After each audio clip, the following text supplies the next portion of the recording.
నమస్తే శిషా శూర్పణఖ గారు. అమ్మాయిల మీద జరుగుతున్న క్రైమ్స్ మీద మీ ఒపీనియన్ ఏంటి?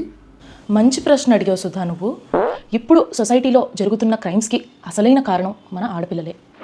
ఇంకా ఖచ్చితంగా మాట్లాడుకోవాలంటే మన ఆడపిల్లల విచ్చలబెడితనమే. అసలు మగవాళ్ళని ఎంత కష్టపెడుతున్నాం సుధా ఈ రోజున మనం. చిన్నప్పటి నుంచి వాళ్ళ ఇళ్లలో రాజుల్లా బతుకుతారు. పెళ్ళైన దగ్గర నుంచి ఇంటి పని వంట పని హెల్ప్ చేయాలంటారు. పిల్లలు రెస్పాన్సిబిలిటీ తీసుకోవాలంటారు. అసలు మగవాడికి వంటగదిలో ఏం పని? అది మగవాడు చేసే పని. మళ్ళీ ఆడపిల్లలమే చేయకూడదు అంటారు. ఎంత కష్టం సుధా అది మగపిల్లలకి. అసలు ఆడపిల్లలు ఏం కష్టపడుతున్నారు సుధా? మనం నిజాలు మాట్లాడుకుందాం కొంచెం సేపు. హైదరాబాద్లో చూడట్లేదా, ప్రతి సందుకు ఒక స్విగ్గీ జొమాటో వాడు ఉంటారు. ఆడపిల్లలు కూడా ఉద్యోగాలు చేస్తున్నారంటే ఎవరికి గొప్ప? వాళ్ళ ఫ్యామిలీ కోసం వాళ్ళు చేసుకుంటున్నారు.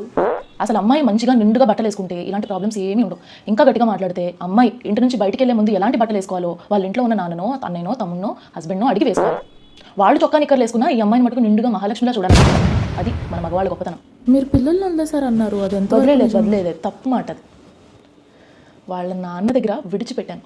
ఇప్పుడు రేపు పొద్దున వాళ్ళ నాన్న ఇంకొక ఆవిడని పెళ్లి చేసుకుని ఇంకొక తల్లిని ఇవ్వగలుగుతాడు. నేను ఇంకొక తల్లిని పెళ్లి చేసుకుని వాళ్ళకి నాన్నని ఇవ్వగలుగుతానా? తండ్రి అనేవాడు ప్రతి పిల్లల లైఫ్లో ఇర్రీప్లేసబుల్. ఆ విలువ నేను అర్థం చేసుకున్నాను కాబట్టి అక్కడ విడిచిపెట్టి ఇక్కడ వచ్చి సమాజ సేవ చేస్తున్నాను.